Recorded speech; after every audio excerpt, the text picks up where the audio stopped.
अभी हम लोग देखते हैं कि यहाँ पर एक इमारत मिली है जहाँ संभवत मनके बनाने का काम होता था। जैसे कि पत्थर के टुकड़े, उसको अध बने मनके, मनके बनाने वाले उपकरण और तैयार मनके भी यहाँ मिले। एक इमारत मिली है और उसके अंदर ये सारी चीजें मिली है। अभी हम लोग देख रहे हैं कि मुद्रा यानी मुहर और मुद्रांकन या मुहरबंदी। तो मुहरों का प्रयोग सामान से भरे उन डिब्बों या थैलों को चिन्हित करने के लिए किया जाता, जिन्हें एक जगह से दूसरी जगह भेजा जाता है। अभी एक जगह से दूसरी जगह जो माल भेजा जाता है, या तो फिर उनको दूसरी जगह हम लोग उनका इस्तेमाल करने के लिए भेजते हैं। तो अभी ये जो माल है, जो चीजें है, ये हमारी तरफ से ही उनके पास गई। ये जानने के लिए कि हमारे पास से गया तो हमारी मुहर या तो हमारी मुद्रांकन या मुद्रा उस पर बनी चिन्हित होने के लिए ये सब कुछ किया जाता है, जिन्हें एक जगह से दूसरी जगह भेजा जाता है। थैलों को बंद करने के लिए उसके बाद उनके मुहानों पर, मतलब जो ऊपरी वाला भाग है, उनको ऐसे बांध के फिर गीली मिट्टी पोत कर उन पर भी मुहर लगाई जाती है। किस तरह से एकदम अच्छे और साफ सुथरे तरीके से और एकदम सही तरीके से ये सब कुछ बातें चलती थी। और मुहर की छाप को मुहरबंदी कहते हैं। अगर यह छाप टूटी हुई नहीं होती थी तो यह साबित हो जाता था कि सामान के साथ छेड़छाड़ नहीं हुई। मतलब वो जो गीली मिट्टी जो रहती है, वो गीली मिट्टी अगर थोड़ी थोड़ी ऐसी मिली रहती है, उसमें से चिन्ह, वो जो चिन्हांकन किया था वो जो अगर टेढ़ा मेढ़ा हो गया तो जरूर किसी ने छेड़खानी की है। ये बात समझ में आती है। अभी कुछ दिया गया है जानकारी के तौर पर, देखते हैं क्या है। आज भी मुहर का प्रयोग होता है और पता लगाओ कि मुहरों का उपयोग किसके लिए किया जाता है। आई बात समझ में? चलो आगे जाते।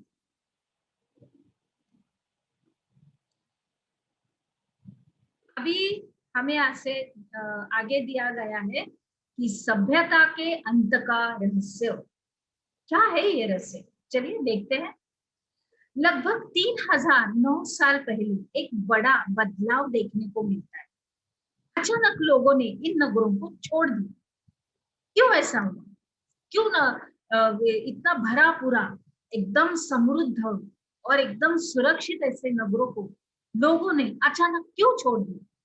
क्यों सब लोग इधर उधर चले गए? क्या जवाब है इसका? देखते हैं। लेखन, मुहर और बाटों का प्रयोग बंद हो गया। अचानक से ये सब कुछ होने लगा। दूर दूर से कच्चे माल का आयात काफी कम हो गया। मोहनजोदड़ो में खड़कों पर कचरे का ढेर बनने लगा। जल निकास प्रणाली नष्ट हो गई और सड़कों पर ही झुग्गी नुमा घर बनाए जाने लगे। देखिए किस तरह से नगर का पूरा नक्शा ही बदल गया और क्या होने लगा। यह सब क्यों हुआ? कुछ पता नहीं। कुछ विद्वानों का कहना है कि नदियां सूख गई थी। अन्य का कारण है, मतलब कुछ लोग ऐसे बोल रहे थे कि वहां का जो पानी का स्तर है या तो पानी का जो भी स्रोत था वो बंद हो गया था, यानी कि नदियां सूख गई थी, तालाब सूख गए। और जहाँ पे पानी नहीं वहां पे लोग किस तरह से बसा अपना घर बसा सकते हैं? नहीं बसा सकते। किसी किसी लोगों का ये कहना है कि जंगलों का विनाश हो गया था और इसका कारण से हो सकता है कि ईंटें पकाने के लिए ईंधन की जरूरत पड़ती थी। और इसके अलावा मवेशियों को मवेशियों को बड़े बड़े झुंडों से चारागाह और घास वाले मैदान समाप्त हो गए। अगर पानी ही नहीं है, बारिश ही नहीं है होगी, पानी ही नहीं होंगे तो ये सब कुछ कैसे होगा? खेती बाड़ी नहीं होगी। हम लोग अपने पालतू जानवरों को कहाँ पे चरने के लिए या तो फिर घास खाने के लिए भेजेंगे? इस तरह से धीरे धीरे धीरे उधर का पूरा जगह तहस नहस होने लगी, नष्ट होने लगी। उसके बाद कुछ इलाकों में बाढ़ आ गई, लेकिन इन कारणों से यह स्पष्ट नहीं हो पाता है कि सभी नगरों का अंत कैसे हो गया। किसी नगरी का सूखे की वजह से, किसी नगरी का बाढ़ की वजह से, इस तरह से उनका अंत हो रहा है।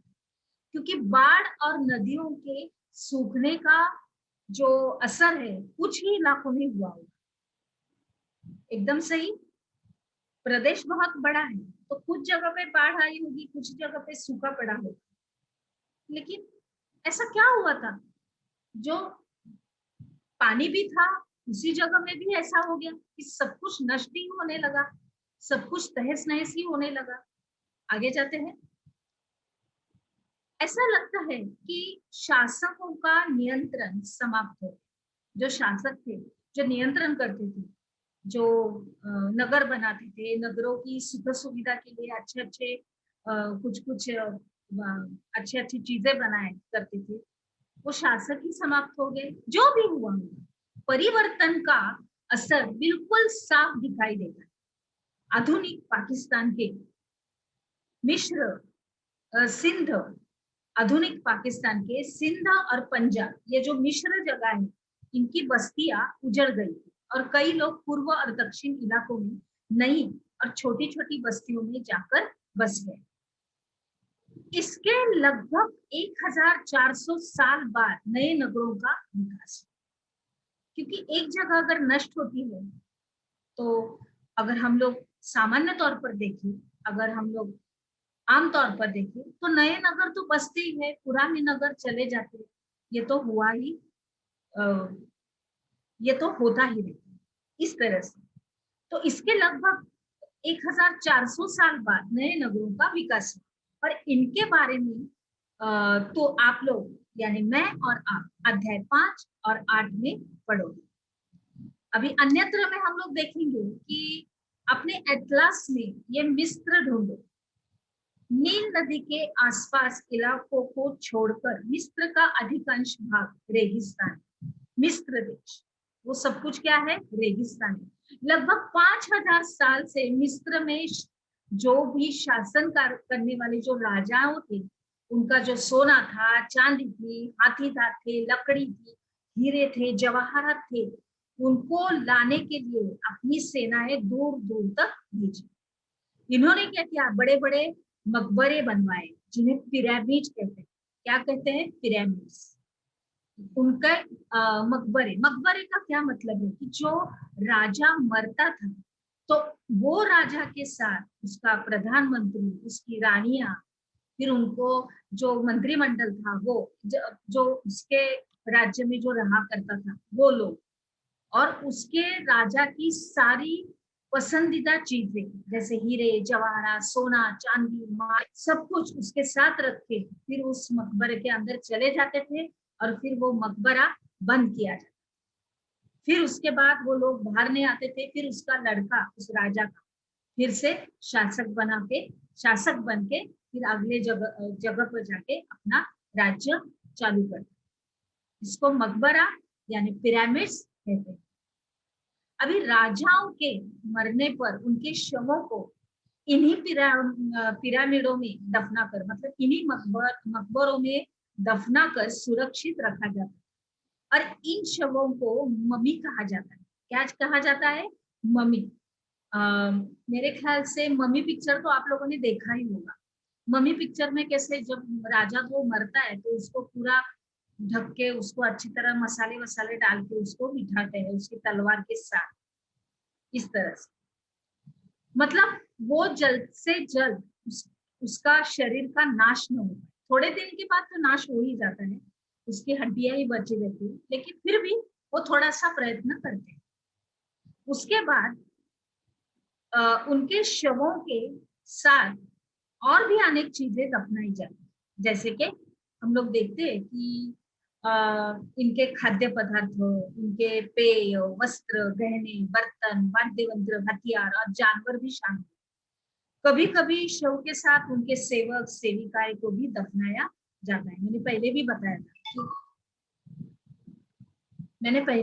था कि रानियों को जो भी राजा की रानियां हैं, उनके सेवक सेविकाएं थी, उनको भी उनके साथ दफनाया जाता है। और दुनिया के इतिहास में शवों को दफनाने की ये परंपरा को देखते हुए मिस्र में सबसे ज्यादा धन दौलत खर्च किया जाता था इसके ऊपर।